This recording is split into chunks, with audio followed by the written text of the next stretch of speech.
तो दोस्तों आज मैं एक्सप्लेन करने वाला हूँ 2024 में आई मूवी लक्की भास्कर को। मूवी से जुड़ी सारी बातें मैं एक्सप्लेनेशन के आखिर में करूंगा। उससे पहले मैं आपको सुनाता हूँ इस फिल्म की कहानी। तो मूवी की शुरुआत होती है 1992 से, जहां हम देखते हैं भास्कर कुमार नाम के आदमी को, जिसे सीबीआई वाले उठा के मगधा बैंक ले जाते हैं। सीबीआई ऑफिसर लक्ष्मण बताते हैं कि तुम पर इल्जाम है कि तुमने बैंक फंड्स का गलत इस्तेमाल किया है, सिक्योरिटी और बैंक रिसिप्ट्स फ्रॉड में शामिल हो आप, इसलिए हम यहाँ जांच करने आए हैं। भास्कर की बीवी सुमति का कॉल आता है कि कुछ लोग घर पर आए हैं रेड करने। तो भास्कर कहता कि उन्हें अपना काम करने दो। भास्कर फोर्थ वॉल ब्रेक करते हुए हम लोगों से कहता है तो कहानी शुरू करें। कहानी पीछे जाती है 11 अगस्त 1989 के समय में, जहां हम देखते हैं कि भास्कर मगधा बैंक में कैशियर है और उसकी तनख्वाह है 6,000 रुपए। उसने बैंक से 36,000 का लोन ले रखा है। भास्कर बहुत ईमानदारी से अच्छे से काम करता है ताकि रीजनल मैनेजर हिमांशु उससे खुश रहे, और असिस्टेंट रीजनल मैनेजर की पोस्ट जो कि खाली होने वाली है उसके लिए वो उसकी सिफारिश लगा दें उसका अच्छा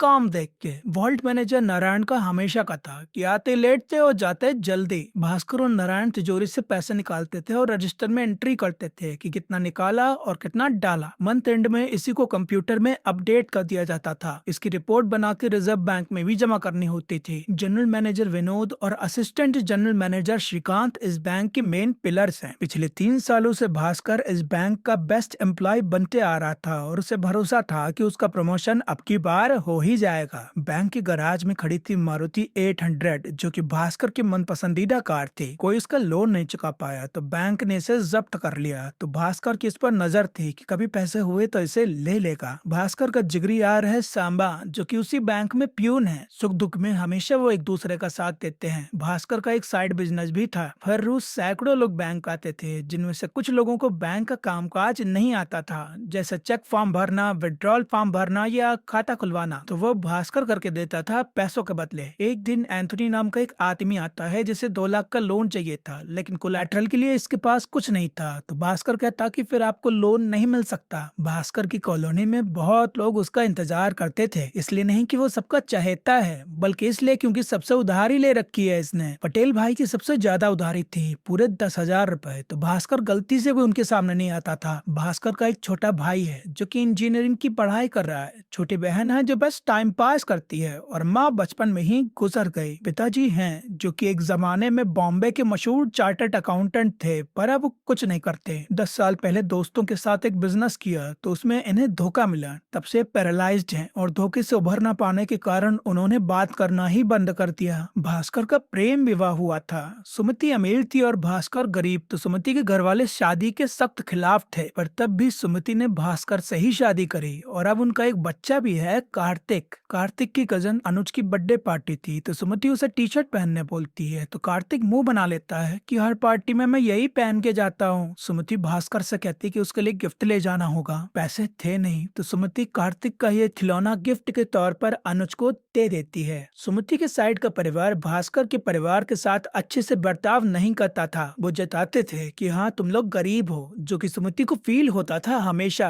पर इस बार ज्यादा हो गया। कार्तिक ने थोड़ा और केक मांगा तो अनुज की माँ ने दिया ही नहीं, ये बोल के कि तुम्हारे लिए इतना ही काफी है। तो सुमति गुस्से से अपने परिवार को वहाँ से लेके चली जाती है, क्योंकि वो अपने पति और बच्चे की बेइज्जती बर्दाश्त नहीं कर सकती थी। पार्टी में कुछ खाया नहीं था तो कार्तिक को भूख लगती है, तो वो लोग वड़ा पाव खाने के लिए रुकते हैं, पर भास्कर के पास 2 वड़ा पाव के ही पैसे थे, लेकिन दुकानदार उसको समझते हुए 3 प्लेट दे देता है। कार्तिक कहता कि उसे ज्यादा भूख लगी है, तो भास्कर उसे अपना वड़ा पाव भी दे देता है और अपनी भूख मार लेता है अपने बच्चे के लिए। सुमति भास्कर को कभी दोष नहीं देती थी कि वो गरीब है या उनकी जरूरतों को पूरा नहीं कर पा रहा, बल्कि उसे समझती थी, उसके साथ खड़ी रहती थी, भले कैसी भी सिचुएशन हो। अब एक दिन एंथोनी फिर से आ जाता है, जिसे सांबा ने बुलाया था, जो कि बताता है कि इसका माल पोर्ट में फंसा हुआ है, 2 लाख देगा तभी माल मिलेगा। उस माल को वो बेचेगा जिसका उसे 2 गुना ज्यादा पैसा मिलेगा। एंथोनी बताता है कि माल में है टीवी सेट्स। कासाब्लैंका नाम का एक शिप है, उसका कैप्टन जॉर्ज मेरा पुराना दोस्त है। मैंने मलेशिया से 30 टीवी मंगवाए थे 2.5 लाख रुपए के, जिसमें से 50,000 एडवांस दिए थे। जो मुझे पैसे देने वाले थे उन्होंने हाथ खड़े कर दिए। माल बेच के पैसे मिल जाएंगे, लेकिन जब तक पैसे नहीं दूंगा जॉर्ज मुझे माल नहीं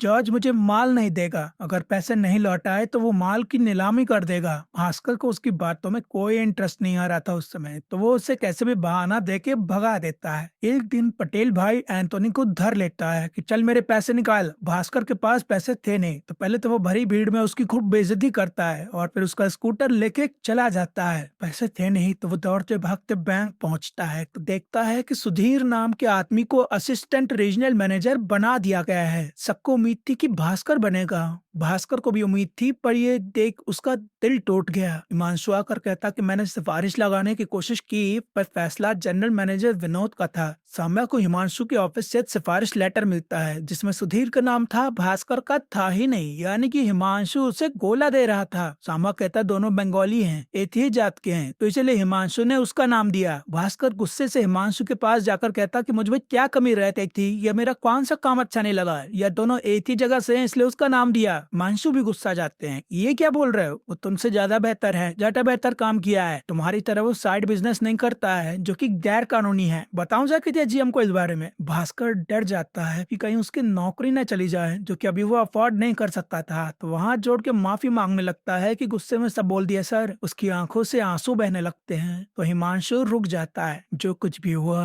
बैंक में सबने देखा, सबके सामने उसकी बेइज्जती हो गई। सबको लग रहा था कि भास्कर इस बेइज्जती से जल्दी उबर नहीं पाएगा, लेकिन थोड़ी देर में वो एकदम नॉर्मल हो जाता है, जैसे कुछ हुआ ही ना हो। सबसे हंसते मुस्कुराते बात कर रहा होता है। भास्कर के पास एंथोनी फिर आता है, तो भास्कर उससे पूछता है कि अगर अभी आपके पास 2 लाख रुपए आ जाएं तो क्या आप अपना सामान छुड़वा पाएंगे। एंथोनी कहता कि मैं 2 घंटे में 2 के 4 कमा के ले आऊंगा, मेरा वादा है। तो भास्कर अपने बैग से 2 लाख रुपए निकाल के दे देता है उसे। सांबा हैरान कि इसके पास इतने पैसे कहाँ से आ गए। भास्कर कहता कि आप जितना भी कमाएंगे उसमें से 20% हम दोनों को देना होगा। भास्कर कैशियर था, तो पैसे का लेन देन उसके ही हाथों होता था, तो उसने वो पैसे बैंक से चुरा लिए थे। सांबा कहता कि अगर पकड़े गए तो जेल हो सकती है तुम्हें। तो भास्कर कहता कि 2 दिन बाद पापा को चेकअप के लिए हॉस्पिटल ले जाना है, 1 हफ्ते बाद बच्चे की फीस भरनी है, अपने भाई बहन के कॉलेज की फीस जमा करनी है। घर पे सब इंतजार कर रहे हैं मेरे प्रमोशन का, और पटेल मेरा स्कूटर ले दिया, बस लेके ऑफिस आ सकूं, इतने पैसे भी नहीं है मेरे पास। मुझसे मेरी ही हालत नहीं देखी जाती, अगर कुछ होगा तो मुझे होगा, लेकिन किस्मत ने साथ दिया तो पूरे परिवार का भला होगा।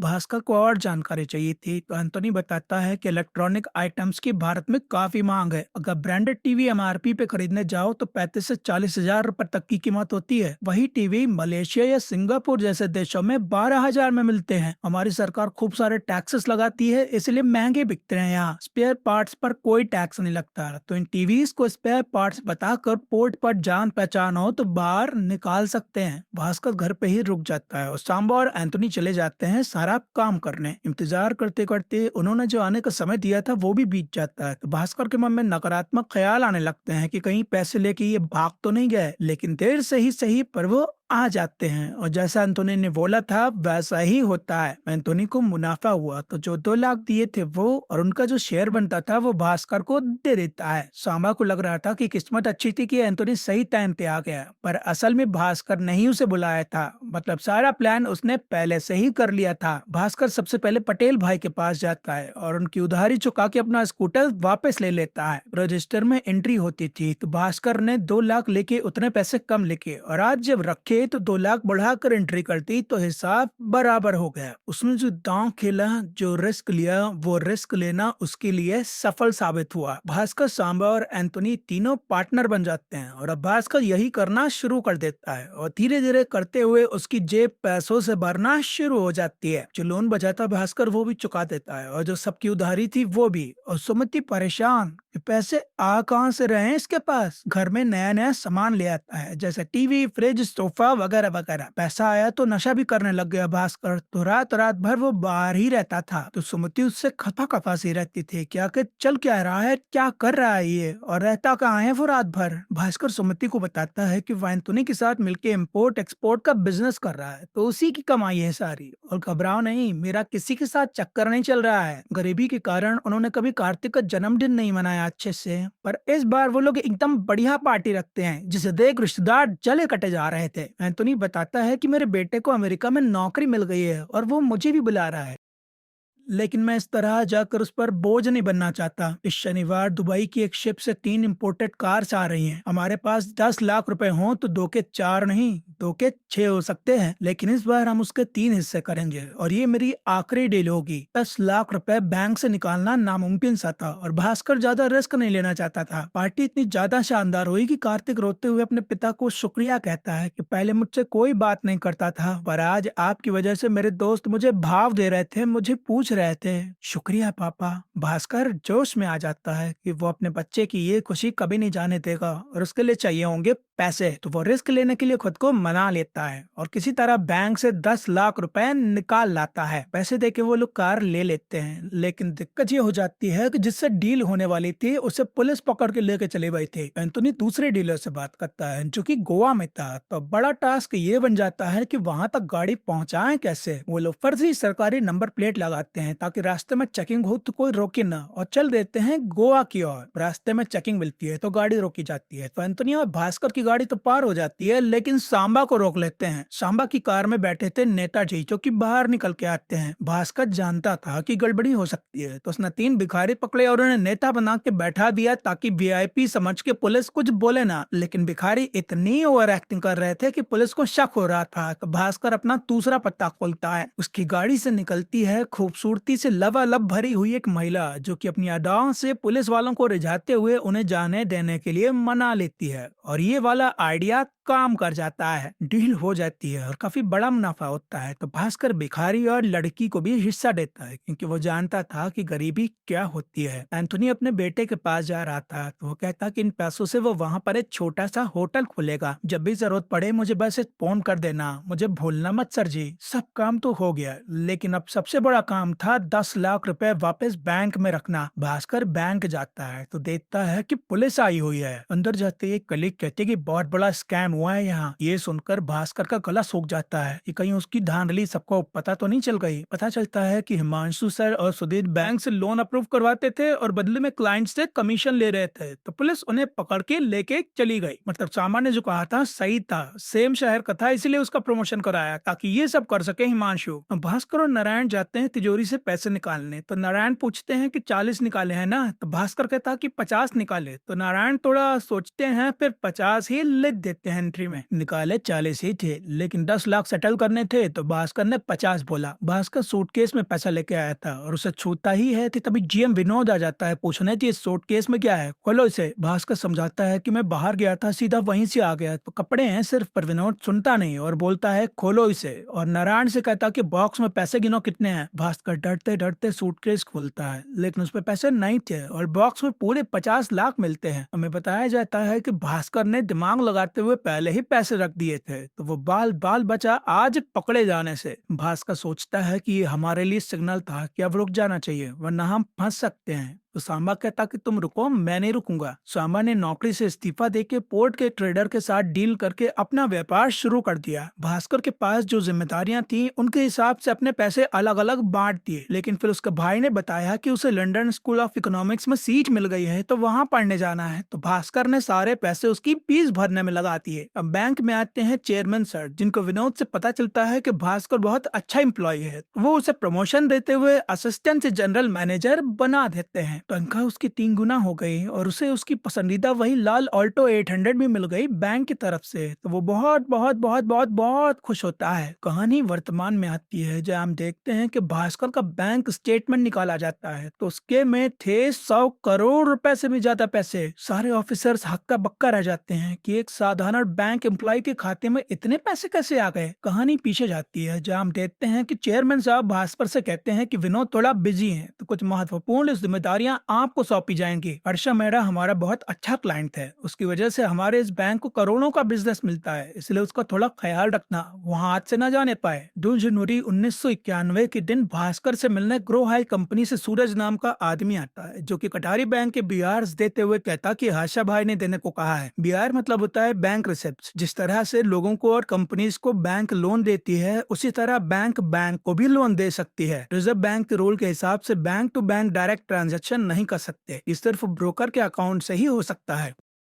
मगधा बैंक के लिए वो ब्रोकर है हर्षा मेहरा। कटारी बैंक को लोन देने के लिए मगधा बैंक हर्षा के अकाउंट में पैसे ट्रांसफर करेगा, फिर हर्षा मेहरा कटारी बैंक को ये पैसे ट्रांसफर कर देगा। फिर कटारी बैंक को जब लोन क्लियर करना होगा तो कटारी बैंक हर्षा के अकाउंट में पैसे डालेगी और फिर हर्षा मगधा बैंक में, और इसके लिए हर्षा को 0.001% कमीशन मिलेगा। सूरज उसे महंगी घड़ी देता है हर्षा भाई की तरफ से गिफ्ट है बोलकर, पर भास्कर लेने से मना कर देता है। 4 फरवरी 1991 को सूरज फिर आता है रिपेमेंट चेक देने। भास्कर ऐसे ही हर्षा मेहरा की बैंक स्टेटमेंट देख रहा होता है। अकाउंट में कितना पैसा था ये देख के भास्कर का तो दिमाग ही खराब हो गया। तभी भास्कर को अकाउंट में कुछ अजीब सा पैटर्न दिखाई दिया। मगधा बैंक से जो पैसे कटारी बैंक में जाने चाहिए थे वो उसमें न जाकर उसकी ग्रो हाई कंपनी में जा रहे थे। भास्कर कटारी बैंक जाता है और जनरल मैनेजर से अकाउंट स्टेटमेंट मांगता है, पर वो घुमा फिरा के देने से मना कर रहे थे। तो भास्कर समझ जाता है कि हर्षा से मिला हुआ है। कटारी बैंक का जनरल मैनेजर कहता है कि आप एक बार हर्षा से बात कर लीजिएगा, वो आपका ख्याल रखेंगे। एक आदमी भास्कर को बताता है कि हर्षा भाई शेयर्स की रिगिंग करते हैं। हर्षा किसी भी कंपनी से कम रेट में बल्क में शेयर खरीद लेता है, बाद में उसी शेयर का दाम बढ़ाने के लिए वो अपने ही लोगों से वही शेयर ज्यादा दामों में खरीदवा लेता है। वो शेयर तब तक खरीदता रहता है जब तक मार्केट में उसकी कंपनी के शेयर की कीमत बढ़ नहीं जाती, और जब रेट बढ़ जाता है तो एक ही साथ सारे शेयर्स बेच देता है। वो 4 हफ्तों में ही 10 गुना से ज्यादा पैसे कमा लेता है। ये गैर कानूनी है, फिर भी वो करता है। इसके लिए बहुत पैसे चाहिए तो वो ब्रोकर बन के लोन के नाम पे एक बैंक से पैसे लेता है और दूसरे बैंक में ट्रांसफर करने के बजाय वही पैसे शेयर मार्केट में डाल देता है, जो कि और भी ज्यादा गैर कानूनी काम था। भास्कर पहले सोचता है कि वो चेयरमैन को सब बता देगा, लेकिन तभी उसके दिमाग में एक आइडिया आता है। सूरज को भी पता चल चुका था कि भास्कर को सब पता चल गया है, तो वो उसे भारी कीमत का चेक देता है, लेकिन भास्कर फाड़ देता है। भास्कर कहता है कि जो तुम बिहार लाओगे उनमें 1% हिस्सा मेरा, और जो शेयर ट्रेड करोगे, कब खरीदने हैं कब बेचने हैं उसकी जानकारी मुझे एक दिन पहले चाहिए। सूरज पूछता है कि जब मैं आपको घड़ी गिफ्ट कर रहा था तो आपने लिया नहीं, तो फिर अचानक क्या हुआ? भास्कर कहता है डील हमेशा बादशाहों की तरह होनी चाहिए, प्यादे तो बलि चढ़ने के लिए होते हैं। एंटोनी ने भास्कर को अनवर नाम के लड़के से मिलाया था जो कि ब्लैक मनी को वाइट करने में माहिर था। तो भास्कर को 25 लाख रुपए वाइट कराने थे, तो अनवर उसे लॉटरी वाले के पास ले जाता है। पैसे देके भास्कर विनिंग टिकट ले लेता है और फिर उसकी 25 लाख की लॉटरी लग जाती है, तो सब एकदम खुश हो जाते हैं। पर असलियत तो उसे और हमें ही पता है कि कैसे लगी लॉटरी। टैक्स वैक्स काट के 17 लाख वाइट मनी भास्कर को मिल जाता है और किसी को कोई पट्टी नहीं पड़ानी थी, कोई झूठ नहीं बोलना था कि कहाँ से आया इतना पैसा। भास्कर एक ट्रेडिंग अकाउंट खुलवाता है और फिर सूरज जो भी कंपनी बताता भास्कर भी उनके शेयर खरीद लेता, और जब सूरज कहता बेचने को तो बेच देता। तो जिस तरह हर्षा को मुनाफा हो रहा था वैसा ही भास्कर को भी होता है। उसके हर दांव सही बैठ रहे थे। 2 हफ्ते में उसने 70 लाख रुपए कमा लिए शेयर से। भास्कर की बहन की शादी तय हो जाती है, तो वो लोग आभूषण लेने एक महंगी दुकान में जाते हैं। भास्कर खुद जाके अपनी गाड़ी पार्क करता है, पानी मांगता है तो वाटर कूलर का रास्ता दिखा दिया जाता है। चीजें पसंद करके वो चेक देता है, तो एम्प्लॉय कहता कि हम लोग चेक एक्सेप्ट नहीं करते। भास्कर कैश लेने बैंक जाता है और फिर रास्ते में कपड़े की दुकान पर रुकता है और कहता है कि सबसे महंगे कपड़े दिखाओ। वो पूरा बैग भर के पैसे लाया था, तो मालिक खुद चलाता है मुस्कुराते हुए साड़ियां दिखाने। हमें दिखाया जाता है कि आभूषण लेने जिस दुकान में गए थे वो लोग, उस दुकान का मालिक और उसका स्टाफ उनके साथ अच्छे से बर्ताव नहीं कर रहा था, उन्हें गरीब समझकर। तो ये बात भास्कर को खटक गई। उसे नीचे महसूस हुआ ये देखकर कि बाकी ग्राहकों के साथ अच्छे से पेश आ रहे हैं और उनके साथ मुंह बना के बात कर रहे हैं। सब कपड़ों की शॉपिंग करने के बाद भास्कर नई गाड़ी भी खरीद लेता है और फिर सारे महंगे कपड़े जूते पहनकर जाता है उसी आभूषण की दुकान, अपनी औकात बढ़ा के उनकी औकात दिखाने, उनकी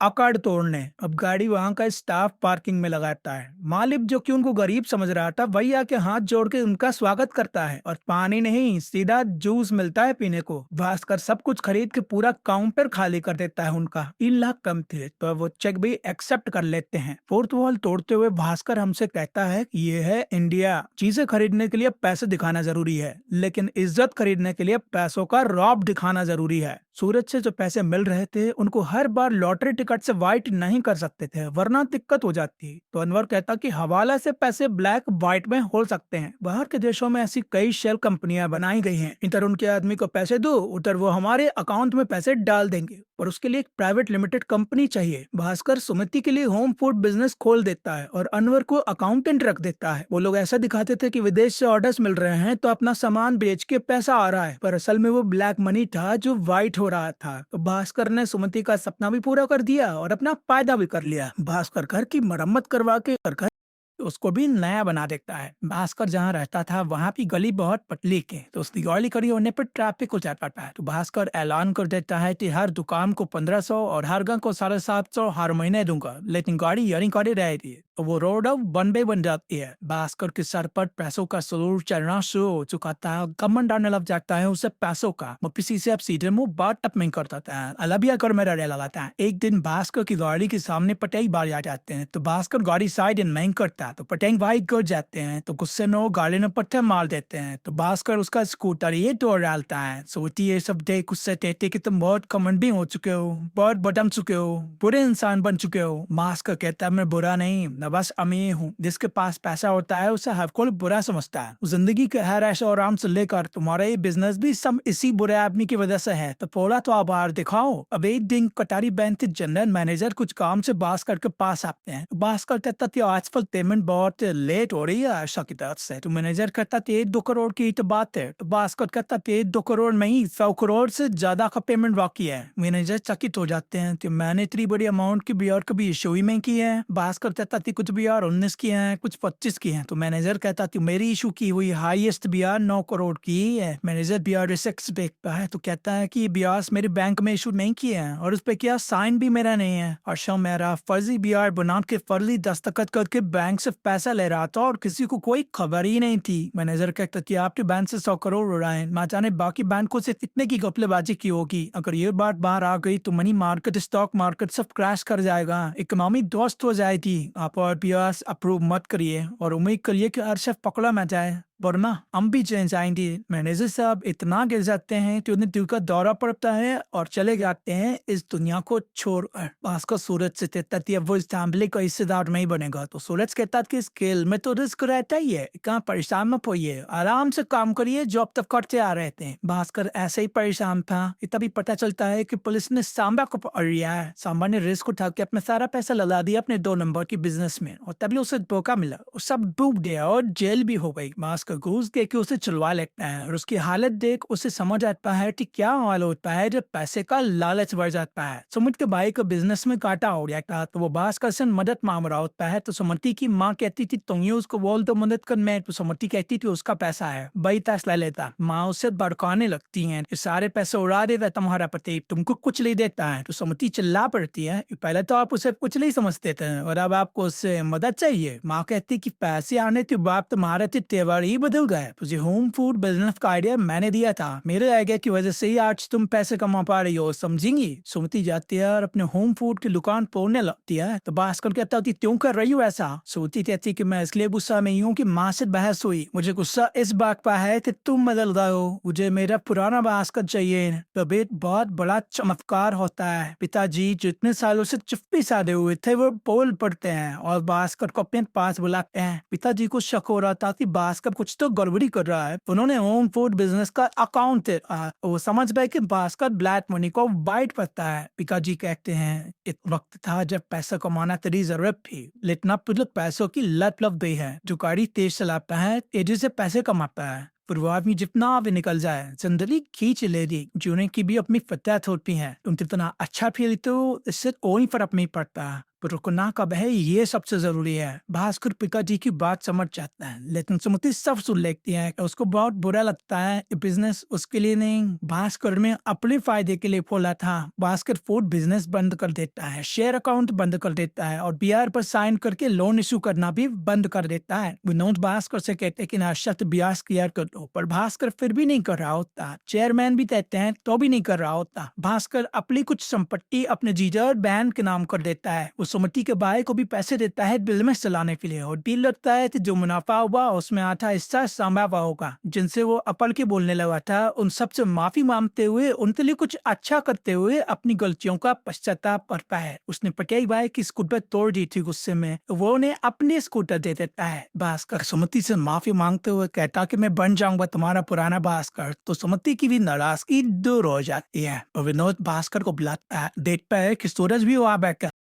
वो समझ जाता है कि क्यों बुलाया गया है उसे। विनोद कहता कि इंटरव्यूअर्स क्लियर करो। तो बादशाह कहता कि इनका बहुत सारा पेमेंट बाकी है तो मैं नहीं कर सकता। विनोद कहता कि तुम मुझे कैसे मना कर सकते हो। तो बादशाह कहता कि आप ही कर दीजिए ना, मैं नहीं करने वाला। विनोद कहता तो मैं तुम्हें निकलवा दूंगा। तो बादशाह खुद ही इस्तीफा दे देता है और सबके सामने ये दिखाता है कि उसने ईमानदारी दिखाते हुए अपना काम किया पर उसे इज्जत नहीं मिली, इसलिए छोड़ आए ये काम। थोड़े दिनों बाद ऑफिस के दलित भास्कर को फोन करके बताती है कि आरबीआई की तरफ से लेटर आया है कि वो बैंक का एनडी निरीक्षण करने हैं। तो भास्कर कहता तो मैंने तो नौकरी छोड़ दी है, आप जीएम को बता दो। 29 मार्च 1992 को भास्कर जॉगिंग करके घर आ रहा होता है तो तभी सीबीआई उसे पकड़ ले जाती है और अब आ जाती है कहानी वर्तमान में। ऑफिसर लक्ष्मण कहते थे तुमने हर वो काम किए जो कानून के विरुद्ध है, पर हमें तुम्हारे खिलाफ कोई सबूत नहीं मिले। मैं चाहूँ तो ईगो में आकर तुम्हें फंसा के तुम्हें बर्बाद कर सकता हूँ, पर ऐसा करूंगा नहीं, बल्कि तुम्हारे लिए डील है। तुम करो आई कंपनी के लिए चेक बनाओ 100 करोड़ का। ये पैसा हर से अपने अकाउंट में ट्रांसफर करके बैंक को भेज देगा। आरबीआई जब निरीक्षण करेगी तो बैंक की पैसे बैंक में ही होंगे,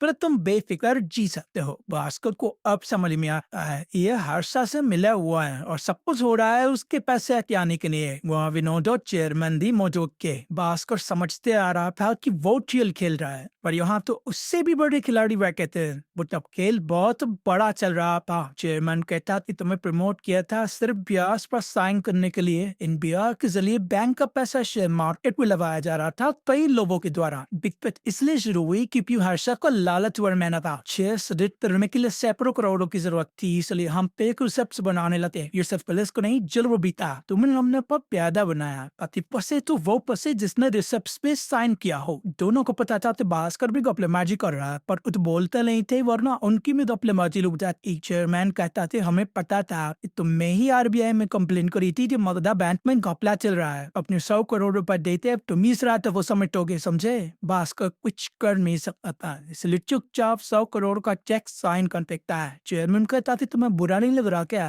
तो भास्कर कहता कि जुए की फितरत ही ऐसी है, जिताएगा या सिखाएगा। जो पैसे मैंने इस जुए से कमाए वो इसी फील्ड में कमा दिए, तो गवाए हैं तो बाद में तेरे को मालूंगा, उसमें क्या है। थोड़े दिन बाद सूरज भास्कर के साइन किए हुए वही चेक ले पर है तो पता चलता है कि भास्कर में सारे पैसे निकाल के अपना अकाउंट पहले ही डीएक्टिवेट कर लिया।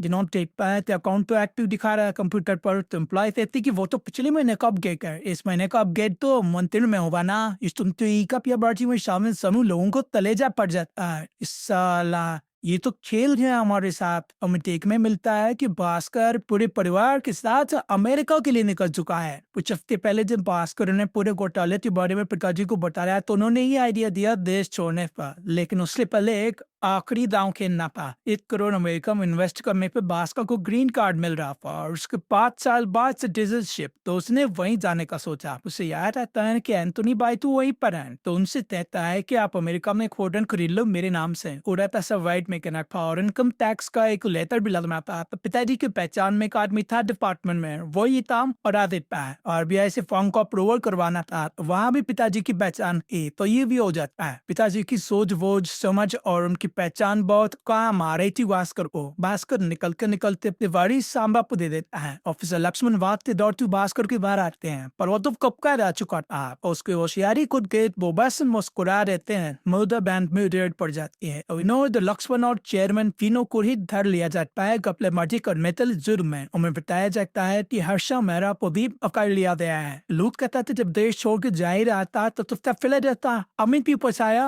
लक्ष्मण कहता कि ये घोटाला अपने आप बाहर आता तो वो भी अपराधी बन सकता। घोटाले का खुलासा उसमें किया और आप दोनों अपराधी साबित हुए। ये प्लान था उसका। वास्तव में जब हर्षा का बैंक स्टेटमेंट देखा था तभी से उसे पता था कि ये दोनों भी शामिल है इस खेल में, इसलिए वो बिंदास होकर सूरज से डील कर रहा था। उसमें कभी भी डायरेक्ट हर्षा से डील नहीं करी और ग्रो आई के जरिए एक भी शेयर नहीं करी था। तो ऐसा करते बहुत सेफ चल रहा था। जब ब्याज साइन करने के लिए फोर्स किया गया तभी वो समझ गया कि उसे बलि का बकरा बनाया जा रहा है। गलत काम करने के लिए इस्तीफा देते वो सबकी आंखों के सामने अच्छा बन गया और ब्याज जाकर शिकायत दर्ज करके अपने आप को बेकसूर साबित कर दिया। अब कहानी कुछ मिलने आगे बढ़ती है जहाँ हम कहते हैं कि अब भास्कर बढ़िया होटल चला रहा है और मस्त अमीरों वाली जिंदगी जी रहा है। भास्कर फोर्थ वॉल ब्रेक करते हुए हमसे कहता कि आज जिस तरह मैं यहाँ हूँ उसकी वजह है एक आदमी की मौत, मेरी बीवी का रोना और मेरे पिताजी की सलाह। इतना अच्छा खेलते हो ये जरूरी नहीं, कब रुकना है ये जरूरी है। अगर आप पहले जीतते हैं फिर हारते हैं तो हार याद रहेगी, लेकिन अगर हार कर जीतते हैं तो जीत याद रहेगी। ये दुनिया मुझे कैसे याद रखेगी मैं नहीं जानता। आप लोग कैसे याद रखेंगे बताइए। ये सवाल आपके मन में छोड़ते हुए ये मूवी यहीं पर खत्म हो जाती है।